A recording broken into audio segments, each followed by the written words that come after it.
ఏం పేరన్నా? నా పేరు ఊట్ల దేవయ్య. మాది హుజరాబాద్ నియోజకవర్గం, కన్మార్ జిల్లా, ఈనవంగ మండలం, ఎల్బాక గ్రామం.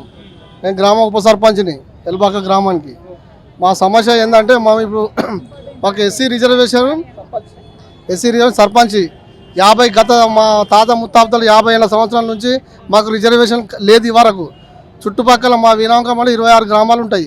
25 గ్రామాలు, అన్ని గ్రామాలు ఎస్సీ రిజర్వేషన్ అయింది. ఒక్కొక్కసారి 2 సార్లు వచ్చింది, రెండు టర్ములు వచ్చింది. కానీ మా ఎల్బాక గ్రామం ఇది వరకు ఎస్సీ రిజర్వేషన్ అనేది ఈ వరకు రాలే. మేము పుట్టిన కాడికి లేదు మాకు.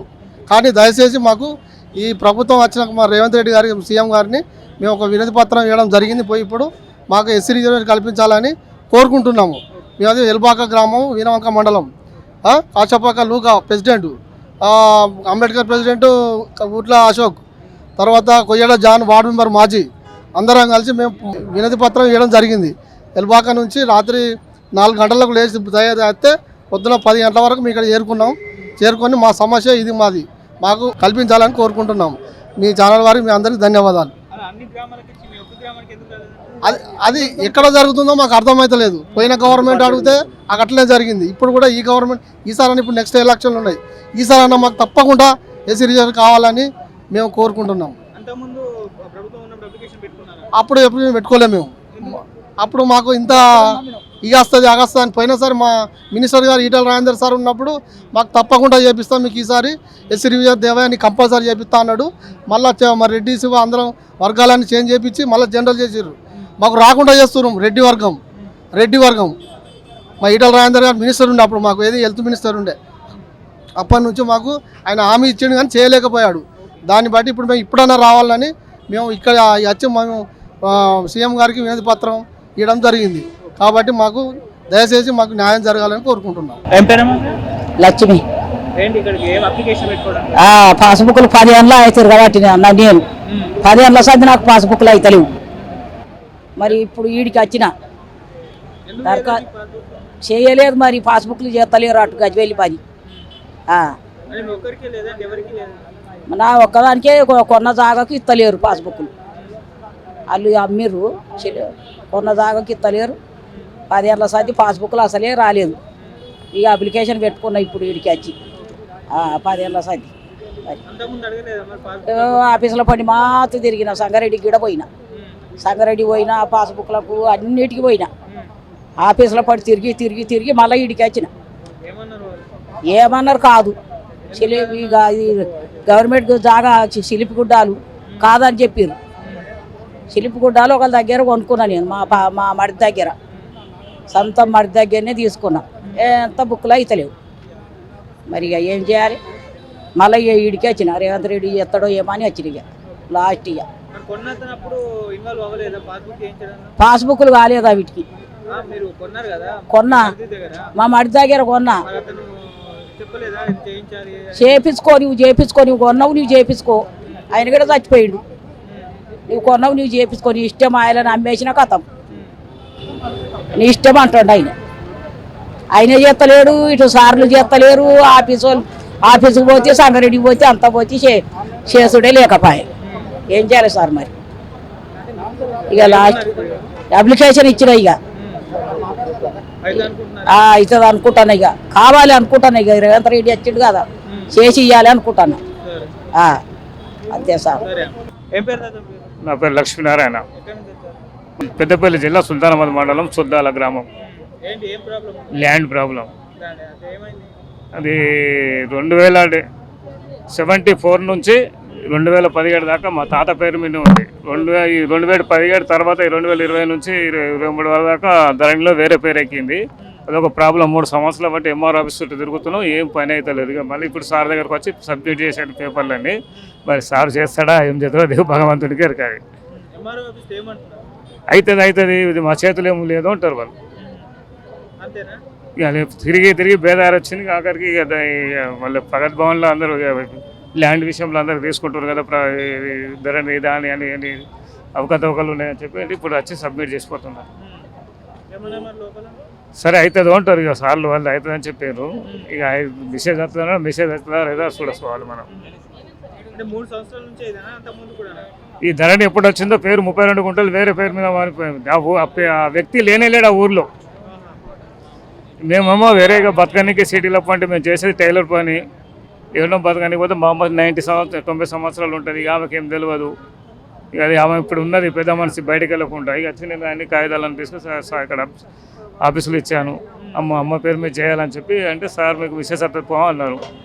ఇక ఆ విషయం ఎప్పుడు వచ్చి ఇచ్చిపోతున్నా. మరి ఇక మళ్ళీ ఒకసారి రమ్మంటారా ఏమంటారో తెలియదు. అయితే నమ్మకం ఉందా? ఇక అది అందరితో ఉందంటే నేను ఇక అయితే నమ్మకం అని ఎట్లా చెప్పాలి. అది కావాలనే కోరుకొని దూరం వచ్చినాము. నా పేరు ఏర్పుల రాము అండి.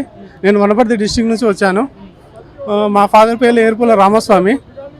1993లో మా తండ్రి గారు ఎకరాల భూమి కొనడం జరిగింది. ఒక వ్యక్తి తెలుగు నర్సయ్య అండ్ తెలుగు రాములు దగ్గర, ఇద్దరి దగ్గర నుంచి మా ఫాదర్ ఎకరాల భూమి కొనడం జరిగింది. ఆ భూమి మా ఫాదర్ కొన్ని రోజులు వ్యవసాయం చేశాడు. మాది లోకల్ టౌన్ కట్టి టౌన్ పెరగడం వల్ల అది బంద్ చేసి మా ఫాదర్ కొన్ని ప్లాట్లు వేశాడు ఎకరన్నర భూమిలో. కొన్ని అమ్ముకొని తన అవసరాల కోసం ఉంచుకున్నాడు పిల్లల కోసం అని. 2018లో మేమంతా పెద్దగా మా మ్యారేజ్ అయిన తర్వాత పిల్లల షేరింగ్లో నాకు 4 ప్లాట్లు అందరూ షేరింగ్ ఇచ్చారండి 2018లో. ఆ 2018లో ఆ ప్లాట్లు నా మీదే ఉన్నాయి. ఎప్పుడైతే ధరణి స్టార్ట్ చేశారో లాస్ట్ ఇయర్ అండి 2022లో ఆ ధరణి ఎప్పుడైతే లీగలైజ్ అయిందో అండి, ఎవరైతే మాకు భూమి అమ్మారో ఆ భూమి వాళ్ళు ఆ ధరణిలో సర్వేలో హద్దులు సరిగ్గా చెక్ చేయకేమో తెలియదు, ఏదో టెక్నికల్ ఇష్యూ వాళ్ళ మీద 3 గుంటల భూమి చూపిస్తుంది. వాళ్ళు వచ్చి నా భూమి ఇది లీగల్ డాక్యుమెంట్, మా భూమి వచ్చి నాకు ఇచ్చిన ఏదో షేర్ ఉందో దాని మీద దౌర్జన్యంగా వచ్చి మా అద్దురాలను తీసేసి వాళ్ళ అద్దురాలు పాదడం జరిగింది. ఎందుకు పాది మా ఫాదర్ పోయి అడిగితే మా ఫాదర్ని కొట్టిండ్రు వాళ్ళు. కొడితే మేము ఆ రోజు పోయి అడిగినాం. మా మీదకి దాడికి వస్తే మేము లోకల్కి వెళ్ళి పోలీస్కి కేసు చేశామండి. ఆ లోకల్ పోలీస్ స్టేషన్కి పాజిటివ్గా రెస్పాన్స్ మా మీద కేసు పెట్టారు, వాళ్ళు క్రిమినల్ కేసు పెట్టారు. ఆ తర్వాత వాళ్ళు ఇంకా అలాగనే చేస్తున్నారు. మేము కోర్టుకి వెళ్ళి ఇంజక్షన్ కూడా తెచ్చుకున్నాను. ఆ ఇంజక్షన్ కూడా నడుస్తుందండి, కోర్టులో నడుస్తుంది.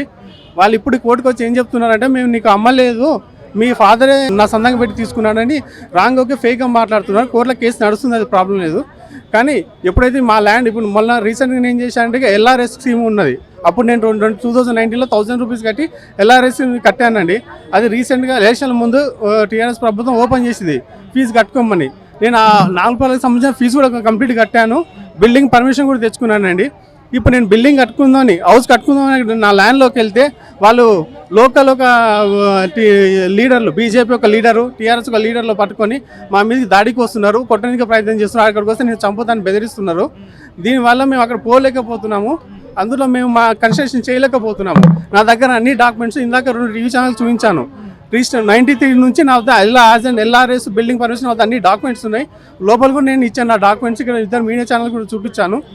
ఈ ధరణి అనేది నేను ఒక్కనే కాదండి, నేను 2 సంవత్సరాల నుంచి ఎన్నో డబ్బులు ఖర్చుకొని తిరుగుతున్నాను. కోర్టు, పోలీస్ స్టేషన్, ఆ నాయకుడు, ఈ నాయకుడు, ఆ లీడరు, ఈ లీడరు, అదే పనిగా తిరుగుతున్నాను నేను. పని వదిలిపెట్టి, ఉద్యోగం వదిలిపెట్టి.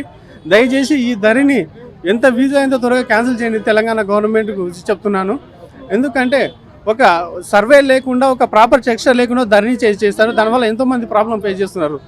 నా ఎల్ఆర్ఎస్ ఇవి కట్టుకొని నీ ప్లాట్ లీగల్ అని చెప్పారు. నేను ఎల్ఆర్ఎస్ కట్టుకున్నా, బీఆర్ఎస్ కట్టుకున్నా, మళ్ళీ నేను కన్స్ట్రక్షన్ ఎందుకు చేయలేకపోతే నా ప్లాట్ ఎందుకు లీగల్ కాదు? నేను ఎందుకు కోర్టు చుట్టాలు తిరగాలండి? నేను ఎందుకు పోలీస్ స్టేషన్ తిరగాలి? పోలీస్ స్టేషన్ కంప్లైంట్ ఇచ్చాము. వాళ్ళు ఎలాంటి పోలీసులు కేసు ఫైల్ చేశారు, కోర్టు తిరుగుతున్నారు. వాళ్ళు లోకల్ క్యాండిడేట్ అండి, పని పడలేక తిరిగే వాళ్ళు వచ్చి కొంచెం పిల్లల నుండి బతికేటు డిపెండ్ అయి ఉన్నాం. వాళ్ళకి మేము డేట్ చేయలేకుండా వాళ్ళు వచ్చి కొట్టడానికి వస్తున్నారు. ఏమంటే కొట్టడానికి వాడు ఏం చేస్తారో తెలియదు. ఓ పిచ్చోడి చేతిలో రాయి ఎలా ఉంటుందో వాళ్ళు అలా ఉంటారు ఆ క్యాండిడేట్లు. వాళ్ళతో మేము పెట్టుకోలేము కదా. అందుకే నా దగ్గర లీగల్ డాక్యుమెంట్ నేను న్యాయ పోరాటం చేస్తున్నాను. అది ఎన్ని రోజులు అయితే తెలియదు, బట్ నేనైతే ఫైట్ చేస్తానండి. ఎందుకంటే అది మా 93 నుంచి మేము కాపాడుకున్నాం. మేము లీగల్ మా ప్రాఫిట్లో మేము ఉన్నాము. మేము వాళ్ళకి ఎన్నోసార్లు చెప్పాము. 93లో మీరు అమ్మిండ్రు కదా, ఎక్కడైనా భూమి అమ్మిన ఒప్పుకుంటున్నారు కదా, ఆ ఎక్కడైనా కొలిచియండి, మాకు కొలిచి మళ్ళీ ఎక్స్ట్రా వస్తే మేము ఇప్పుడైనా మీకు ఇచ్చేస్తామంటారు. అలా కొలవరు. ఎందుకంటే మేము కరెక్ట్ ఉన్నాం మేము బౌండరీలో. అలా కాదు, నా డాక్యుమెంట్లో చూపిస్తుంది, అది నాకు ఇచ్చేయి. ఆ డాక్యుమెంట్ ఏడుంది? ఎంఆర్ ఆఫీస్కి వెళ్ళి చెక్ చేసుకున్నాము. ఎంఆర్ ఆఫీస్లో చెక్ చేస్తే మొత్తం నకలు గీతలు మా పేరు మీదే ఉన్నాయి. వాటి మీద ఎలాంటి సింగిల్ డాక్యుమెంట్ లేదు.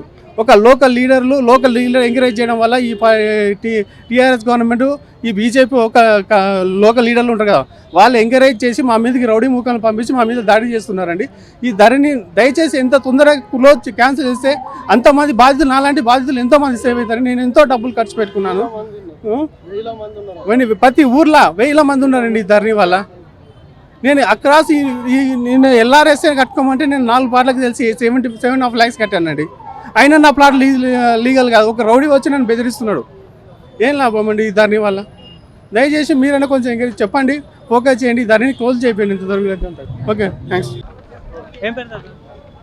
కె రామారావు, ఎక్కడి నుంచి వచ్చారు? వడ్లకొండ, పర్వతగిరి మండల్, వరంగల్ రూరల్. ఏం ప్రాబ్లం?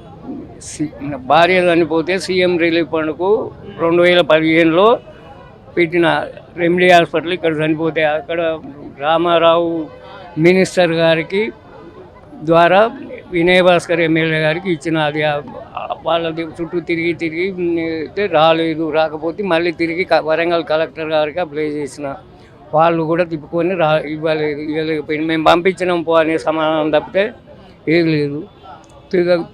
గవర్నర్ గారికి లెటర్ రాస్తే వాళ్ళు దాన్ని కన్సిడర్ చేయమని గవర్నర్ లెటర్ ఇచ్చినా కూడా దాన్ని పట్టించుకునేటోళ్ళు లేరు సీఎం రిలీఫ్ ఫండ్ దగ్గర. అది పరిస్థితి. ఎప్పటి నుంచి? 2015 నుంచి. 2015 నుంచి కొత్త గవర్నమెంట్ ఫామ్ అయినప్పటి నుంచి ఇప్పటి వరకు మీరు తిరుగుతూనే ఉన్నారు. కొత్త గవర్నమెంట్ ఫామ్ అయ్యి ఇప్పుడే ఇవాళ వచ్చి అప్లికేషన్ ఇచ్చిన అంతే. బీఆర్ఎస్ ప్రభుత్వం ఉన్నప్పుడు ఏం యాక్షన్ తీసుకోలేదు? యాక్షన్ తీసుకోలేదు. పోగా ఎమ్మెల్యే కొట్టడానికే వస్తాడు వాడు. నీకు ఎందుకు రాలేదు పో అని. ఎవరికి ఇచ్చినావు పో అంటాడు. అంటే నేను కలెక్టర్ గారికి ఇచ్చిన. కలెక్టర్ పంపిస్తే కలెక్టర్ మన అన్ని ఏం చేయమంటావు, నేను పంపించిన లెటర్ రాస్తాను అంటాడు. అది పరిస్థితి జరిగింది. ఒక్కరికి ఇలా జరిగిందా? ఇంకెవరు ఉన్నారా? ఇక నాలాగా ఉన్నారా అంటే ఉన్నారు, చాలామంది ఉన్నారు. ఏ బిల్స్ పెండింగ్ లేని చాలా ఉంటాయి. లోపలికి వెళ్తే అప్లికేషన్ తీసుకున్నారు. అప్లికేషన్ స్టాంప్ వేయమంటే స్టాంప్ లేదు, నీకు మెసేజ్ వస్తుంది పో అంటాడు. అది అయితే నమ్మకం ఉంది. ఇక అది అయ్యేది కాదు పరిస్థితి. వేచి చూడాలి.